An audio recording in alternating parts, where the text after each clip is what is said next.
Hey everybody, Barry here again with another quick update on the Caravan.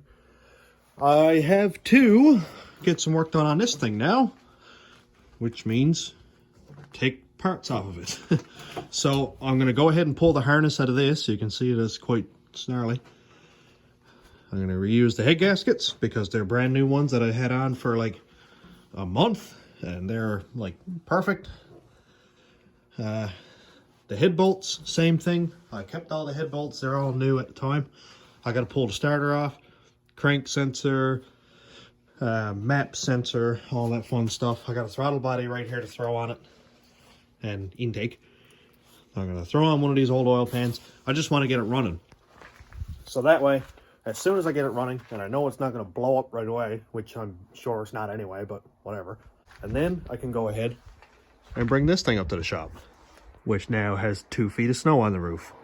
That's quite heavy. Pretty much flattened out the suspension.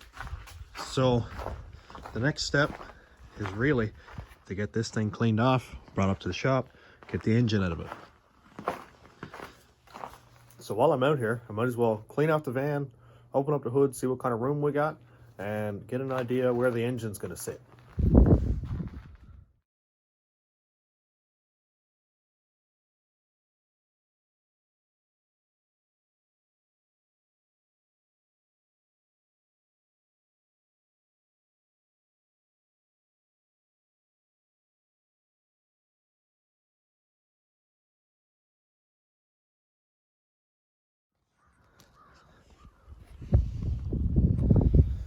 Oh, I hate winter.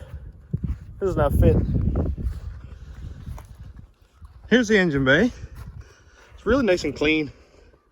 This thing didn't leak any oil or anything like that. So I got quite a lot of room actually. The frame rail is right here on the inside of the frame rail, all the way over to here. So we'll say from the windshield wash bottle to out past the coolant cap here. We got a lot of room to work with. This engine is going to come out fairly quickly. I'm not sure if I'm going to undo the 4 cradle bolts and just pull it down through, or if I'll just undo the mounts and just pull it straight up. I'm going to pull off this whole front clip. Everything's coming off. The radiator, the AC garbage, all that's coming off because AC doesn't work in this thing anyway. So it's all coming out. That'll give me lots and lots of room to get the engine down in there, sit it under the cowl where it needs to go.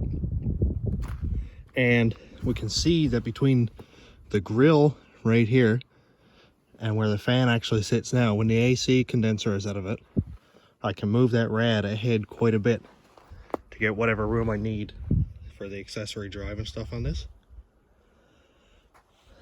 Lots of room for a turbo over here.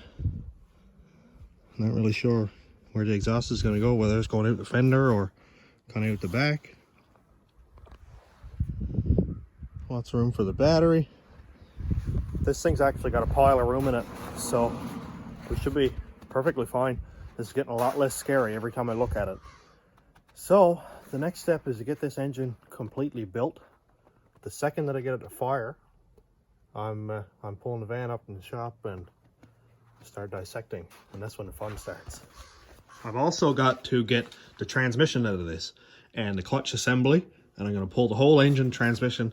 I might even use this engine just for mock-up. It's perfectly running engine. It was great. I pulled the heads of it for the Cadillac, which is right here, and that engine ran fine. It didn't have a pile of compression because it was dished pistons, so it was like 9.5 to 1 or something like that. So it was okay, but nothing serious. I could have the engine running already if I had the cam gear here, but that should be in this week, hopefully Monday or Tuesday or something like that. Today is Saturday, so I'm going to finish up the heads today and get the valves back in them, hopefully get them painted up, then move on to the valley cover, get that cleaned and painted, get the front cover painted, and then I'll work on getting a flange made for my oil pan, just to have that done, and then I can work on the actual sheet metal part of it, making the sump and stuff like that. So a lot of work to come, a lot of videos to come. So keep up, subscribe, and thanks for watching, everybody. Have a good day.